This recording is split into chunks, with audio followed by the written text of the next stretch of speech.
ورنہ قائد اعظم کیا تھے؟ ان کو تو اس فکر کے بارے میں کچھ نہیں پتا تھا. لیکن جو علامہ اقبال نے ان کے اندر انجیکشن، جو روح پھونکی تھی، اس نے ان کو لڑنے کا طریقہ بتایا کہ سوڈ انہی کی تھی، تلوار انہی کی، ان کے خلاف ہی استعمال کرنا. آج جس ایج میں ہم پہنچے ہوئے ہیں، تو اسی طریقے سے آپ دیکھیے جب پاکستان بن گیا تو وہی علامہ اقبال تھے کہ مولانا مودودی کو بھی وہی لے کر آئے پاکستان. اسی طریقے سے مولانا مودودی نے جب پاکستان بن گیا تو ایک باغ ڈور ڈالی، شاید یہ سمجھا کہ پاکستان کی تمام پاپولیشن اس بات کو تیار ہے کہ پاکستان بن گیا ہے، تو اب یہ لوگ بالکل اسی طریقے سے جیسے آج جو ہے وہ ہم کسی سلوگن کے آگے جمع ہو گئے کہ ریاست مدینہ بنانے کے لیے کھڑے ہو گئے، تو اسی طریقے سے پاکستان بھی بن گیا، تو اس کام تمام ہو گیا. اب سارے کے سارے اسی طریقے سے اسلام کے تمام اقدار کو بھی پورا کریں گے. لیکن انہوں نے جماعت اسلامی کی باغ ڈور شاید اسی سینس میں ڈالی، لوگوں کی تربیت نہیں تھی، لوگ اس بات پہ تیار نہیں تھے اس انداز میں جس انداز میں ہونا چاہیے تھا ایک اسلامی مملکت کے قیام کے طور پہ. لیکن ایسا نہیں تھا کہ اگر مودودی صاحب نے کوئی باغ ڈور ڈاری تو انہوں نے وہ جو روح پھونکی ہوئی تھی، وہ روح جو علامہ اقبال کی پھونکی گئی روح آگے چل رہی ہے. ڈاکٹر اسرار احمد ان کے ساتھ جڑے ہیں اور ان کا فیض بھی حاصل کیا، بہت سے فیض انہوں نے حاصل کیے. لیکن وہ شخص کیا عمر ہے اس کی؟ وہی وہ نوجوان ہے جو اس وقت بالکل جوبن پر ہے، 200 صفحے کا اپنا مقدمہ لڑتے ہیں مولانا مودودی جیسے جید عالم کے سامنے، اور اس کے بعد ان اعتراضات کے ساتھ ان کو سلام کہہ کے ہٹ جاتے ہیں پیچھے کہ یہ جو اسٹریٹجی ہے یہ صحیح نہیں ہے کہ ہم کسی مغربی تہذیب یا پرورٹڈ نظام کا، اس پرورٹڈ نظام کا پارٹ بن کے کہ جس کے اسٹیک ہولڈرز جو ہیں وہ کوئی اور تو ہو سکتے ہیں، ہو سکتا ہے اسٹیبلشمنٹ ہو، اس کے اسٹیک ہولڈرز میں جو ہے وہ آپ کے پولیٹیکل لیڈرز ہوں، اس کے اسٹیک ہولڈرز میں آگے جا کر کے بیوروکریسی ہو، اس کے اسٹیک ہولڈرز میں اور جو ہے جناب فیوڈلسٹ ہو سکتے ہیں، لیکن پبلک نہیں ہو سکتی. اور ایک آپریٹر، یعنی اگر میرے جیسا بھی آپریٹر کسی ایسی مشین کا جو کہ ناکارہ مشین ہو، اس سے پروڈکٹ ہی ناکارہ نکلتی ہو، جس کو کہ 70 سال میں ایکسپیرینس کیا جا چکا ہے اور دیکھا جا چکا ہے، اس مشین کو چلانے کے لیے میں آؤں گا، میں کہوں یہ مشین میں چلاؤں گا اور آج اسلامی طرز پہ چلا کر دکھاؤں گا آپ کو. یہ کیسے ممکن ہے کہ ایک آپریٹر اس مشین کے میکینزم کو چینج کر دے؟ وہ تو کر ہی نہیں سکتا. ایفیشینٹلی چلا سکتا ہے ہاں، اگر تو اس مشین کے میکینزم کو چینج کرنا ہے تو مشین کا پارٹ بنے بغیر باہر بیٹھ کر پہلے اس کے خد و خال کو دیکھا جائے کہ کہاں فلا ہے، کس پارٹ کو مجھے تبدیل کرنا ہے، کس جگہ پہ کس ڈائمنشن میں اس مشین کو چلانا ہوگا تاکہ یہ سرو کر سکے اور اس ڈائمنشن میں چل سکے جو کہ اللہ رب العزت نے ہم سے مطلوب کیا ہے. لیکن یہ لوگ کون تھے؟ علامہ اقبال کون تھے؟ مولانا مودودی کون تھے؟ ڈاکٹر اسرار احمد کون تھے؟ کیوں تھے؟ کیوں اٹھ گئے؟ کیوں اپنی ساری زندگی وقف کر دی؟ کیوں لگا دیا؟ کیا ضرورت تھی؟ ڈاکٹر صاحب MBBS ڈاکٹر تھے، اپنی پریکٹس کرتے رہتے. علامہ اقبال ایڈوکیٹ تھے، بہت اچھے بیرسٹر تھے، یعنی قائد اعظم کے ساتھ انہوں نے بیرسٹرشپ کی تھی. تو کس جیت، کس لیول کے بیرسٹر تھے وہ؟ جاتے سائڈ لائن ہو کر کے اپنا کرتے رہتے، نہیں کرتے تو کچھ نہ کچھ تو شاعری کرتے رہتے تو بھی شاید مل جاتا، گھر کا کھانا تو چلتا ہی رہتا. لیکن انہوں نے یہ نہیں سوچا. شاید یہ وہ لوگ تھے جن کا احساس کا لیول جو ہے وہ اتنا زیادہ تھا کہ جو کہ ہے نا کہ علامہ اقبال نے اپنے شعر میں کہا ہے کہ میرے عرب کو آئی ٹھنڈی ہوا جہاں سے، میرا وطن وہی ہے، میرا وطن وہی ہے. یہ کس بات پر ہے؟ یہ وہی رسول پاک صلی اللہ علیہ وسلم کی وعید کہ جو ٹھنڈی ہوائیں اس جگہ سے آئی تھیں. تو وہ لوگ کون تھے کہ جنہوں نے یہ احساس کیا کہ اگر یہ معاشرے میں کام نہیں ہو رہا، کوئی نہیں کر رہا، تو میرا فرض تو مجھ پر سے ہٹ نہیں سکتا. کیا میں اپنی قبر میں جا کر کے یہ جواب دوں گا کہ فلاں شخص نہیں کر رہا تھا، میں اس لیے نہیں کر رہا تھا؟ کیا فلاں شخص نہیں کر رہا تھا تو میرا کام مجھ پر سے ہٹا دیا جائے گا؟ نہیں. جو کہتے ہیں نا کہ جن کے رتبے ہیں سوا ان کی مشکل ہے، اس شعر کو اگر آپ مائکرو لیول سے دیکھیں نا تو مائکرو سے لے کر میکرو لیول تک اس کی بڑی ودیت ہے. اس میں ایک بہت بڑا گہرا سمندر ہے. جس نے کہہ دیا لا الہ الا اللہ تو اس کا بھی رتبہ پھر لا الہ والا ہو گیا نا. پھر اپنے عمل سے ایسے کیسے ثابت کر سکتا ہے وہ کہ اللہ کے علاوہ کسی اور کو الہ مان رہا ہے؟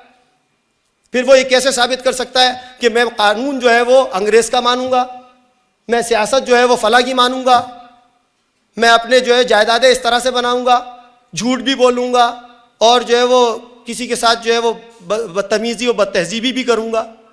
یہ کیسا، یہ تو منافقت والی روش ہو گئی میری. اسی طریقے سے وہ لوگ کہ جب انہوں نے سوچا کہ آج ہم میں اللہ نے وہ استطاعت دی ہے کہ اگر دنیا میں یہ کام کوئی نہیں کر رہا تو یہ میرا فرض ہے کہ میں اس کام پہ کھڑا ہوں، اور وہ کر سکتے تھے، کیا اللہ نے ان کو نصرت نہیں عطا کی؟ میرا خیال ہے کہ آج اگر ہم ان کو ان کے کتنے عرصے بعد بھی ڈسکس کر رہے ہیں تو یہ ان کی نصرت ہی ہے اللہ کی جو ان کے ساتھ تھی. ان کے اندر اللہ تعالیٰ نے وہ طاقت دی تھی، وہ جوش دیا تھا، وہ چیزیں دی تھیں جو کہ ایک تحریک کو چلانے کے لیے مطلوب ہوتی ہیں، انہوں نے کر کے دکھایا. لیکن وہی بات جو میں نے ابھی آپ کو سامنے شعر پڑھا کہ جن کے رتبے سوا ان کی مشکل ہے، تو یہ رتبہ جہاں ایک مسلمان کا کلمہ پڑھنے سے شروع ہوتا ہے تو والدین کا ان کے بچوں کے لیے بھی ہوتا ہے، اور پھر جو گھر کا سربراہ اس کا رتبہ اتنا ہی بڑا ہو گیا نا، تو جو علاقے کا سربراہ اس کا اتنا ہی بڑا رتبہ ہو گیا نا، جو علم میں بڑا اس کا بھی تو اتنا ہی بڑا رتبہ ہو گیا نا. پھر ایسا کیسے ہو سکتا ہے کہ میں کسی کارنر پر بیٹھ کر خاموشی سے دیکھ رہا ہوں کہ یہ آگ آ رہی، چلو مجھے تو نہیں لگ رہی نا، میں تو اپنا دامن اپنا چلو بچا کے نکل جاؤں گا. تو یہ میری کیسی محبت ہے اپنے بچوں سے، اپنی بہنوں سے، اپنی ماؤں سے، اپنی بیٹیوں سے، اپنے بھائیوں سے، اپنے دوستوں سے. یہ کیسی محبت ہے بھائی کہ میں تو نکل جاؤں گا اس آگ سے بچ کے، وہ اس آگ کا شکار ہوں گے تو کون روکے گا؟ اور کیسے روکا جائے گا؟ روکنے کا طریقہ کار کیا ہوگا؟ یہ وہ سوچ، وہ احساس تھا جس کی وجہ سے یہ لوگ ہمیشہ آگے بڑھتے رہے، اور انہوں نے خود اپنی ذات سے بڑھ کر کے کام کر کے دکھایا. جس ذمہ داری کو لیا اس کو احساس ذمہ داری کے ساتھ ادا کیا، اس پہ ڈٹے. یہ نہیں ہوا کہ پیچھے ہٹ گئے، نہیں جی فلاں بندہ جو ہے نا مجھے دھوکہ دے رہا ہے تو میں تو ہٹ جاؤں. قبر میں تو پھر رتبے ہے سوا ان کی مشکل ہے نا. وہ کیسے ہو سکتا ہے کہ قبر میں جائیں گے تو ان سے سوال نہیں ہوگا؟ تو کم از کم انہوں نے اپنا حق ادا کیا. آج بھی آپ ان کو یاد کرتے ہیں، تو یاد کرنے کے بعد ہم ان کے ٹریٹس کیوں نہیں لیتے، ان کے وہ ایٹریبیوٹس ان سے کیوں نہیں سیکھتے؟ کیا آج آگ ٹھنڈی ہو گئی ہے؟ کیا آج میرا دین قائم ہو گیا ہے؟ کیا یہ ہمارے بچوں کے اندر صلاحیت نہیں کر رہی ہے؟ اب آپ سوچیں، وہ دور تھا نان ملینین ایج کا، جہاں پہ آپ کے پاس شاید موبائل فون تو درکنار، لینڈ لائن بھی شاید محلے میں ایک ہوتی ہوگی ٹیلی فون کی، ٹھیک ہے، ٹرنک کال بھی بک کرانے کے لیے بہت کام کرنا پڑتا تھا، لائنیں کھڑی کرنی پڑتی تھیں. آج ہم نے جس ایج میں ہے، جس ایرا میں ہے، تو ہم یہ سوچے کہ وہ آگ ہمارے گھر کے اندر ہمارا چھوٹا سا بچہ ہوتا ہے نا، اس کے ہاتھ میں ہے وہ کوئلہ ہم نے دیا ہوا جلتا ہوا، جس کو کہ وہ ٹیپ کی صورت میں کھیل رہا ہے. یہ ہے ملینیل ایج، اور اس ملینیل ایج سے وہ اس ورچوئل دنیا کے ساتھ اٹیچڈ ہے. علامہ اقبال نے اس شاعری کے انداز میں لوگوں کے اندر وہ جوش و ولولہ اور وہ بات، قرآن کی وہ بات ان کے اندر پہنچائی جو ان کے اپنے الفاظ میں وہ سمجھ سکتے تھے. لیکن آج مجھے بتائیے کہ دین کے اندر جتنی بھی جماعتیں کام کر رہی ہیں اسلامی اقدار کے اوپر، کیا کوئی بھی ایسی جماعت ہے جو یہ دعویٰ کر سکتی ہو کہ وہ دین کا پورا حق ادا کرنے کے اوپر کھڑی ہوئی ہے؟ کیونکہ ان افراد نے بھی جب جماعت بنائی، اگر ڈاکٹر اسرار احمد نے بھی جماعت بنائی تو کتنے عرصے کے بعد، جب یہ جماعت اسلامی سے ہٹ گئے تو اس کے بھی کئی عرصے کے بعد انہوں نے جماعت بنائی، اور یہ شاید انتظار کر رہے تھے کہ شاید ان سے زیادہ سینئر افراد جو ہیں وہ شاید اس میں آگے بڑھ جائیں تو یہ ان کو جوائن کر لیں.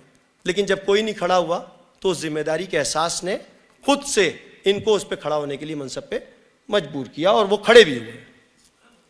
لیکن وہ جو ذات کی پختگی ہے، اس شخصیت کی پختگی نے جس نظریے کے ساتھ، جس تھاٹ کے ساتھ اپنی جماعت سازی کو کھڑا کیا، وہاں پہ جس روز اس کی ایج کے اندر جو ہے وہ ڈاؤن فال آنا شروع ہوتا ہے، یا اس کی وہ اس کمزوری کی وجہ سے اس منصب سے یا اس باغ ڈور سے ہٹ جاتا ہے، تو آپ دیکھیے تو جو آنے والے جہاں پہ ٹرانزیشن فیز ہے، اس ٹرانزیشن فیز میں وہ سوچ 100% ٹرانسفر نہیں ہوئی جس کی بیسس کے اوپر وہ جماعتیں بنائی گئیں.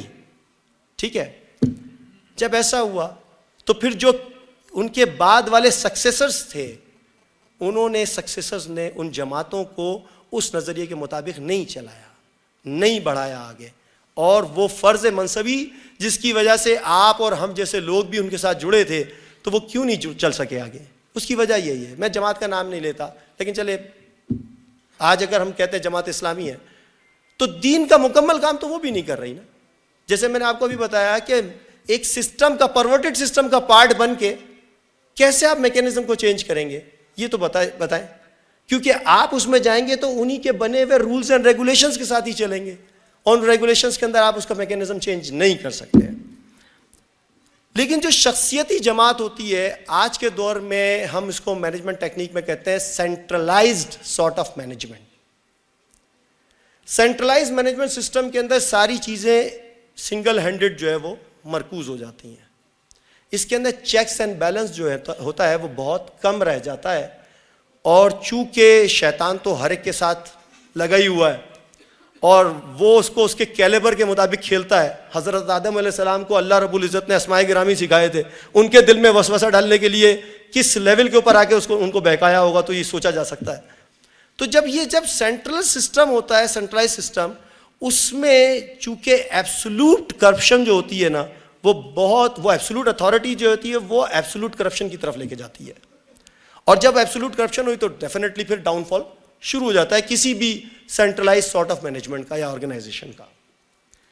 جیسے ایک تو یہ ہے کہ جس شخص نے، ہم اسلامی جماعت کی بات کرتے ہیں تو جو اسلامی جماعتوں کی بات میں جو سینٹرلائز سسٹم کے اوپر کھڑی ہوئیں، چونکہ جس بندے نے اپنے نظریے سے بنائی تھی، اگر تو 30 سے 35 سال ڈاکٹر صاحب کہتے تھے نا کہ ایک اسلامی جماعت کی جو شخصیت اس پہ کھڑے ہونے والی جماعت ہے اس کی ایج تقریباً 30 سے 35 سال ہوتی ہے. اس کی وجہ یہ کہ شخصیت، ایج بندے کی بڑھ رہی ہے اور اس کا جو کمزوریاں پیدا ہو رہی ہیں جسم میں، تو وہ ڈیفینیٹلی کسی اور کو ٹرانسفر کرے گا. وہ جو دوسرے کو ٹرانسفر کرے گا تو 100% میچ تو ہو نہیں سکتا اس سوچ کا جس فکر کے ساتھ انہوں نے کھڑا کیا تھا اس کو. پھر جو آنے والی قیادت ہوتی ہے وہ جزوی یا مکمل طور پر ان کی فکر سے انحراف کر جاتی ہے. یہ بھی ہوتا ہے کہ جو انقلابی رضاکارانہ جماعتیں بنتی ہیں ان میں جو ذمہ داران ہوتے ہیں وہ اس کو ذمہ داری نہیں سمجھتے بلکہ اپنا پرسنل اسٹیک یا اتھارٹی سمجھتے ہیں، جو کہ غلط ہے، لیکن اس کی وجہ سے بھی ڈاؤن فال ہوتا ہے.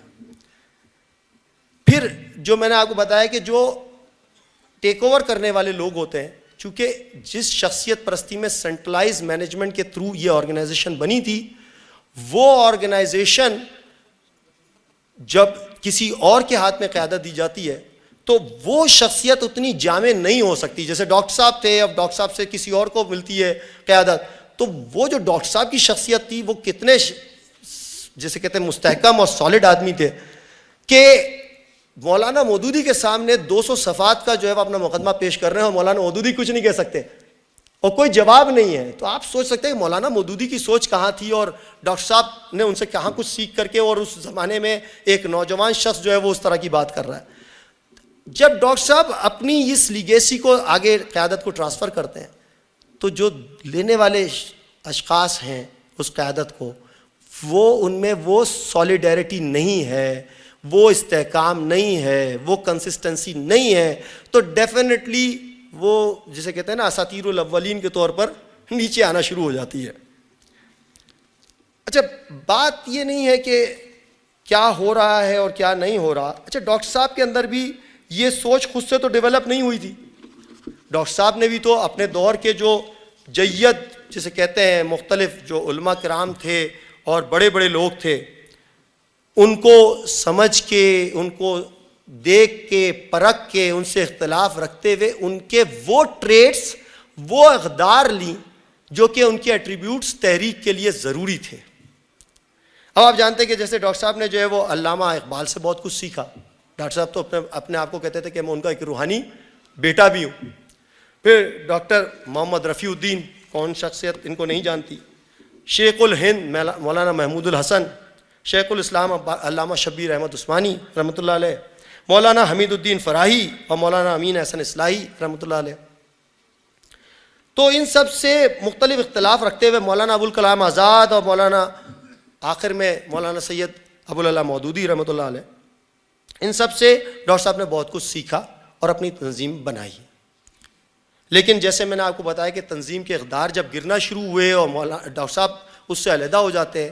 اچھا، اس میں آپ پورے میں یہ ذہن میں رکھیں کہ ڈاکٹر صاحب کے ایرا تک یہ سارے نان ملینیل ایج کے لوگ ہیں، نوجوانان بھی، اور جو اس کے تنظیم کے ساتھ جڑے ہوئے لوگ ہیں وہ بھی نان ملینیل ایج کے ہیں۔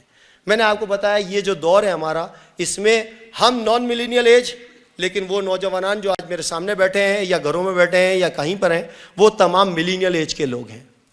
ایک ذمہ داری جس سے ہم اور آپ بہت حد تک آج جان چھڑا رہے ہیں، جس کا ہمیں اقدار نہیں ہو رہا، اور وہ یہی ہے کہ ہم ان کو ورچوئل ان ریالٹی کی طرف خود سے دھکیل رہے ہیں اور اس آگ سے ان کو بچا بھی نہیں پا رہے۔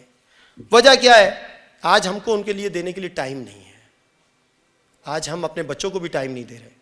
چھوٹا سا بچہ پیدا ہوتا ہے نا، وہ روتا ہے، جناب اس کو ٹی وی لگا کے، کارٹون لگا کر کے، ٹیب لگا کر کے دے دیا، جی گیم کھیلتا ہے بہت اچھا، لیکن ہم یہ کیا کر رہے ہیں؟ کل کو وہ لوگ، آپ نے اور ہم نے پاکستان کے اس نظریے کو سمجھا ہے، ہم آج دیکھ رہے ہیں کہ یہ سسٹمز غلط چل رہے ہیں، وہ آنے والی پود، وہ آنے والے لوگ، جو نسلیں ہیں، وہ سمجھیں کہ ایسے ہی چلتا رہا ہے۔ ہمارے باپ دادا بھی تو اسی سسٹم کے ساتھ رہے تھے، انہوں نے تو کبھی اعتراض نہیں کیا۔ یہی بات نبی کریم صلی اللہ علیہ وسلم کے دور میں بھی تو ہوتی تھی نا، یہی بات رسول صلی اللہ علیہ وسلم کے سبھی کہتے تھے نا۔ آپ یہ کہتے ہیں ہمارے باپ دادا نے تو کبھی اس پہ اعتراض نہیں، آپ تو بالکل نئی انوکھی اچنبھی بات لے کر آتے ہیں ہمارے سامنے۔ تو آج کیا ہم یہ بات اپنے لوگوں کو، یہ علمی وراثت کیا اپنے بچوں کو ٹرانسفر کر رہے ہیں؟ ہم نہیں کر رہے سر، معذرت کے ساتھ ہم نہیں کر رہے۔ ہم ان کو ٹائم نہیں دے سکتے۔ ہم 40 دن لگا سکتے ہیں، چلا لگا سکتے ہیں، 6 روزہ لگا سکتے ہیں، گھر کے اندر بیٹھے ہوئے بچے کے اوپر ٹائم نہیں دے سکتے۔ قرآن سے دوری ان کا بہت بڑا جو ہے نا، وہ ہمارے اوپر ایک عذاب مسلط کر رہا ہے، جو ہم اس سے بالکل سوری ٹو سے ہم اس سے جان چھڑا رہے ہیں اپنی۔ اچھا، بتانا ہی چاہ رہا تھا کہ سینٹرلائز سسٹم سے یہ جو دور ہے نا، یہ ڈی سینٹرلائز ماڈل کی طرف جا رہا ہے۔ اور وہ ڈی سینٹرلائز ماڈل کیا ہے کہ اگر شیطان ہمیں چکما دے رہا ہے تو تھوڑا سا چکما ہم بھی تو دے رہے ہیں، ہم تو انسان ہیں، اس سے اوپر ہے، تو تھوڑا سا چکما اگر ہم اس کے لیے، اس کام کے لیے، دین کی سربلندی کے لیے دے، تو وہ ہم ڈی سینٹرلائز ماڈل کے تحت دے سکتے ہیں۔ اور وہ ڈی سینٹرلائز ماڈل کیا ہے؟ یہی وہ شبان المسلمین کے قیام کو عمل میں لے کر آتا ہے کہ ہم اس ادارے کو یا اس جماعت کو ایک اس ڈی سینٹرلائز ماڈل کے اندر لے کے چلیں، تاکہ یہ لیگیسی جو ہے وہ ایبسولوٹ اتھارٹی اور ایبسولوٹ کرپشن سے بالاتر ہو کر کے ایجز میں کام چلنا شروع ہو، وہ علم ہمارا ٹرانسفر بھی ہو۔ جیسے آج آپ بیٹھے ہیں، آپ گھروں پہ جائیں، اپنے دوستوں، بھائیوں، بچوں، ان سب کی سر گرومنگ ہونی ہے اور ان کو لے کر آنا ہے۔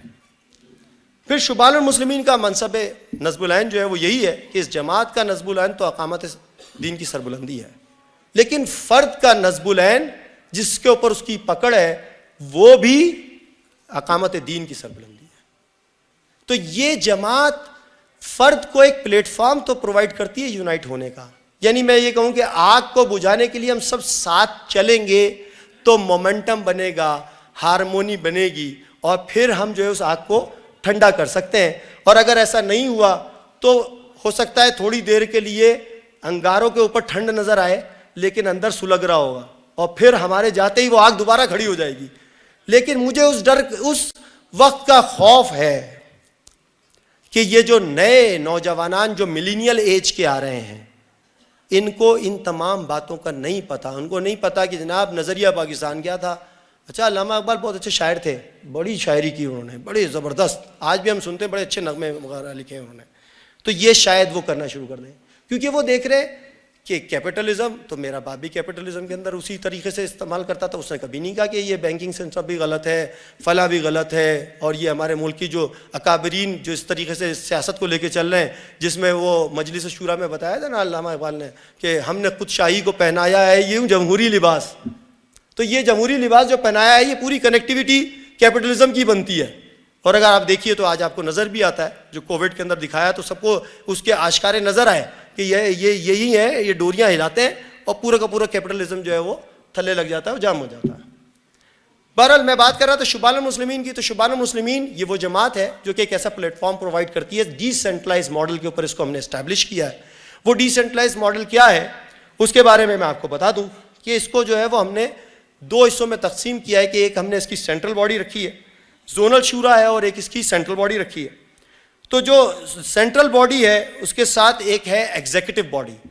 ایگزیکٹو باڈی یہ ہے کہ پورے کے پورے پاکستان کے مختلف حلقوں کے اندر ہم نے جو ہے وہ 7 زون بن سکتے ہیں, لیکن 5 زون میں کرنٹلی ہم نے اس کو بنایا ہے. اور 5 زون کے اندر جو ہے وہ ہمارے پاس جو ہے وہ ایک ہمارا جیسے کہتے ہیں نا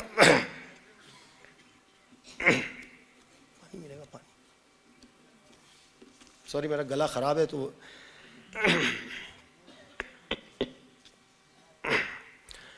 یہ 5 زون ہم نے بنائے, ابھی فی الوقت 5 زون سے چل رہے ہیں. اس کے ساتھ ساتھ ہر زون کی اپنی زونل شورا ہے اور وہ اس کو ایڈمنسٹریٹولی استعمال کرے گی. Excuse me.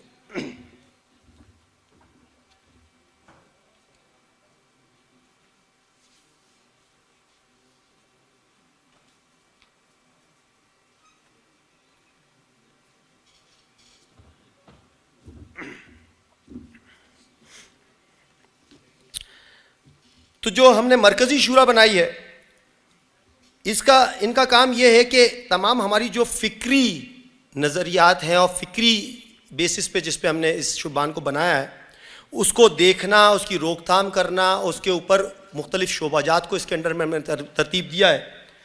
تو وہ شعبہ جات کیا ہیں؟ جیسے شعبہ نشر و اشاعت, جیسے میں نے آپ کو بتایا کہ جو آج ملینیل ایج کے لوگ ہیں یہ ان تک ہم اور آپ پہنچ سکتے ہیں اسی ڈائمنشن میں جس لینگویج میں ان تک چیزیں پہنچائی جائیں, تبلیغ کی جائے. آج لوگوں کے پاس ہمارے اور آپ کی طرح بیٹھ کر کے سننے کا ٹائم نہیں ہے بچے کے پاس, لیکن وہ ٹیب پہ یا یوٹیوب پہ, فیس بک پہ ان میں ایکسس کر رہا ہے اور وہاں پہ جا کر کے ان چیزوں کو دیکھ سکتا ہے, سمجھ سکتا ہے. تو ہمارا ایک مرکزی شعبہ نشر و اشاعت ہے جس کی جو ہے وہ انڈر مرکزی شورا ہے. پھر سب سے اہم شعبہ جیسے شعبہ تربیت ہے, تو یہ شعبہ جاتی طور پہ جو ہے وہ شعبہ تربیت مرکز کے حوالے, اور تمام بنیادی اقدار اور نظریات جو ہوں گے وہ وہیں سے ڈائریکشنز ہم جو ہے وہ دیں گے زونز کو. تو مرکزی شعبہ تربیت. پھر شعبہ قانون, اس کی مرکزی حیثیت بھی مرکزی شعبے کے طور پر لی گئی ہے, اور وہ وہیں سے تاکہ اس کی رجسٹریشن, اس کی پروسیسز, اس کی برانڈنگ, جو بھی ہے قانونی طور پر جو کچھ ہمیں دیکھنا ہے وہ تمام اس کے تحت ہوگی. پھر ایک ہے چیک اینڈ بیلنسز کے لیے مرکزی شعبے کی طرف سے انضباطی کمیٹی. یہ اکاؤنٹیبلٹی اتھارٹی ہے, جسے آپ سمجھ لیجئے آڈٹ, سارٹ آف آڈٹ سمجھ لیجئے. تو یہ انضباطی کمیٹی ہے, یہ ہر ایک کا جو ہے وہ چیکس اینڈ بیلنسز ہر ایک کو کسی بھی فرد کے اوپر کیا جا سکتا ہے. پھر دستور کمیٹی ہے جو کہ دستور کو بنا رہی ہے, بنا چکی ہے, بلکہ اب تو اس کے اوپر اس کو کنکلوژن موڈ پہ ہم لے کے جا رہے ہیں. پھر ایک ہے ہماری سینٹرل مالیاتی کمیٹی ہے, سینٹرل فائنانس کمیٹی, جو کہ تمام ایونٹ مینجمنٹ اور تمام چیزیں دیکھ رہی ہے کہ کیا کلیکشنز ہیں, کیسے کرنی ہے, اس کو مینج ہر زونز میں کیسے ہونا ہے. کلیکشنز کرنے کی جو مین اتھارٹی ہے وہ مرکز میں نہیں رکھی گئی, اسی بیسس کے اوپر کہ کل کو انسان کے دل میں کوئی گمان پیدا ہو کہ یہ ہوگا تو یہ ہمارے ہاتھ میں کنٹرول ہوگا تو ہم اس کو چلا سکیں گے, تو اس اتھارٹیز کو بھی ہم نے ڈی سینٹرلائز کیا ہے. پھر جو ہے الیکشن کمیشن جو کہ مرکزی طور پر ہوگا, وہ بھی مرکزی شورا کے انڈر میں ہے. تو پھر یہ آپ سوچتے ہوں گے کہ مجلس ملتظمہ کیا کرے گی, منتظمہ کا کیا کام ہے پھر؟ تو مرکزی مجلس منتظمہ جو ہے اس کے انڈر میں ان کا شعبہ تقریبات ہے کہ جو ہر زونز کے اندر پورا ایونٹ کیلنڈر بنے اور اس کے حساب سے جو کام جو ہے وہ کیے جائیں یا ایونٹس ارینج کیے جائیں. پھر ان کا اپنا ہر زون کا شعبہ مالیات ہوگا, کیونکہ زون کی کلیکشن بھی زون کرے گا اور زونز کی ڈسبرسمنٹ کی اتھارٹی بھی زونز کے ہاتھ میں ہی ہے, تو پھر وہ اپنے ہی ایونٹس بھی وہیں سے مینیج کر رہے ہوں گے. اور چونکہ یہ مجلس منتظمہ کے اندر جتنے بھی زونز کے جو امیر ہیں وہ تمام ایک سینٹرل ایگزیکٹو باڈی کے اندر ہیں، تو اگر کسی زون کے اندر اپ اینڈ ڈاؤن ہوتا بھی ہے فائنانسز کے لحاظ سے اور کسی مسئلے میں آتے ہیں تو وہ آپس میں کوآرڈینیشن کے ساتھ اس کو وہیں ریزالو کریں گے۔ اگر وہ سمجھتے ہیں کہ اس کو مجلس انضباطی کمیٹی کو ریفر کر دیا جائے یا مرکز کو ریفر کر دیا تو وہ ریفر کرنے کی اتھارٹی ان کے پاس ہے۔ پھر آڈٹ اینڈ کمپلائنس کمیٹی ہے اور مختلف متفرق کمیٹیاں وہ اپنے زونز کے حساب سے بنا سکتے ہیں۔ تو یہ تھوڑا سا ہم نے جو ہے وہ ڈیسنٹرائز ماڈل کے طور پہ ہم نے اس کو شبان کو ترتیب دیا ہے، اور مزید ڈیٹیل جو ہے وہ آپ کے ہمارے رفقا کی ترتیب ہم نے یہ رکھی ہے کہ معاون ہے، رفیق ہیں اور رکن ہیں، تو وہی بالکل سلسلہ جیسے مختلف جماعتوں کے اندر اسلامی جماعتوں کے اندر ہوتا ہے تو وہ ٹریڈز بھی ہم نے یہاں پہ لی ہیں۔ ذمہ داران کی جو ہے ہم نے یہاں پہ جو ہے وہ مختلف معزولی اور اکاؤنٹیبلٹی بھی رکھی ہے، یعنی سمجھ لیں authority comes with the responsibility کے ساتھ آتی ہے نا، تو رسپانسبلٹی کے اندر اگر کہیں لیکنگ ہو تو ڈیفینیٹلی اس کی اکاؤنٹیبلٹی بھی ہونی چاہیے۔ اگر کہیں لیکنگ ہوئی اور وہاں سے ہٹ گئے تو پھر وہ چھوٹا سا ڈیویشن جو ہے پوری جو ایک بڑی بھوچال پیدا کر سکتا ہے۔ تو کہہ رہے کہ اگر رکن کے بنیادی نظریات اور عقائد اصولوں سے کسی جزوی یا کلی طور پر اختلاف ہوگا تو پھر وہ اس کو اسیس کیا جائے گا، اور اس کے طور پر اس کی معزولی بھی ممکن ہو سکتی ہے، اور ہو سکتا ہے کہ ہم اس کو سسپینڈ کر کے اس کو اسیس کریں، اس کو ٹریننگ کر کے پھر دوبارہ اس کو بحال کیا جائے۔ رکن کے اہداف جو ہے وہ اس میں اس کی کتنی کنٹریبیوشن رہی ہے، کیا جدوجہد وہ کرتا ہے بھی یا صرف سائلنٹ جو ہے وہ ایک آتا ہے اٹینڈ کرتا چلا جاتا ہے، تو یہ ہم نہیں چاہتے۔ ہم چاہتے کہ ہمارا ہر رکن، ہر رفیق، ہر جو ہمارا معاون ہے وہ اس حد تک ایکٹیو ہو کہ اپنا کنٹریبیوشن دے۔ جیسے میں نے بتایا کہ شبان المسلمین پلیٹ فارم ہے، اس پلیٹ فارم پہ ہم اور آپ سارے کھڑے ہیں۔ اس ٹائٹل سے کوئی فرق نہیں پڑتا کہ زرار صاحب رکن ہے یا زرار صاحب معاون ہے، مجھے اپنی قبر میں اس ٹائٹل کے ساتھ جواب نہیں دینا ہے اس ذمہ داری کا جس کے لیے میں نے اس کو جوائن کیا۔ تو میں یہ توقع کرتا ہوں، اور بلکہ شبان المسلمین آپ سے یہ توقع کرتی ہے کہ آج اگر ہم کو یہ دین کا سبق سمجھ میں آتا ہے کہ ہم اس ملک میں یا پاکستان میں موجودہ جتنی بھی اسلامی جماعتیں ہیں اگر وہ اس اقامت دین کے لیے فرض ادا نہیں کر پا رہی، اور مجھے نظر بھی آتا ہے کہ میں آگے بھی چل کر کے اس کے اندر کوئی بہتری نہیں دیکھ رہا ہوں کہ ایسا ہو جائے گا، تو پھر اس کے بعد میں اپنی زندگی صرف اسی مقصد کے اندر کھپاؤں، تو کیا یہ ایسا نہیں کہ میں ان کو ان کے مقصد کی تکمیل کے لیے تو ایڈ کر رہا ہوں، لیکن میں خود سے اپنی ذات کے لیے اس سوال کا جواب میں نہیں لے پا رہا جو مجھے قبر میں دینا ہے۔ تو اقامت دین کے لیے میں وہ کام نہیں کر پاؤں گا۔ تو اس لیے اگر آپ کو بھی یہ بات سمجھ میں آتی ہے، اور میرا خیال ہے کہ یہ سمجھ میں آ جانی چاہیے، تو ہمارا حصہ بنے، ہمارے ساتھ کھڑے ہوں، اور انشاءاللہ تعالی اللہ نے ہر دور میں قرآن کا بھی حصہ بنایا کہ جہاں پہ جو ہے وہ طالوت اور جالوت کی لڑائی ہوتی ہے تو بہت قلیل رہ گئے تھے، لیکن جالوت کے سامنے بھی ان کو اللہ کی نصرت نے وہ ایکٹیویٹ ہوئی، اور پھر غزوہ بدر میں بھی آپ دیکھتے ہیں تو وہ فضائے بدر پیدا کر فرشتے تیری نصرت کو اتر سکتے ہیں گردوں سے، قطار اندر قطار اب بھی۔ اگر آج بھی میں صرف یہ سوچ رہا ہوں ساحل پہ کھڑے ہو کر کہ نہیں جی میں کل جوائن کر لوں گا، دیکھتے ہیں ابھی ان کی پروگریس تو دیکھیں۔ سر میری پروگریس پہ آپ جواب دہ نہیں ہیں، آپ کی پروگریس پہ میں جواب دہ نہیں ہوں۔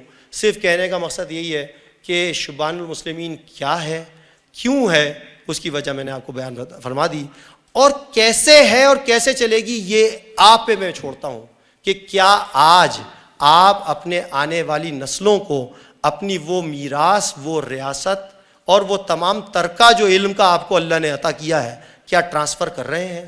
اگر نہیں کر رہے تو سر سوری ٹو سے آپ کو جوائن کرنا چاہیے، اور اس سوال کا جواب تو پھر پکڑ بنتی ہے نا ہماری اور آپ کی۔ السلام علیکم ورحمۃ اللہ وبرکاتہ۔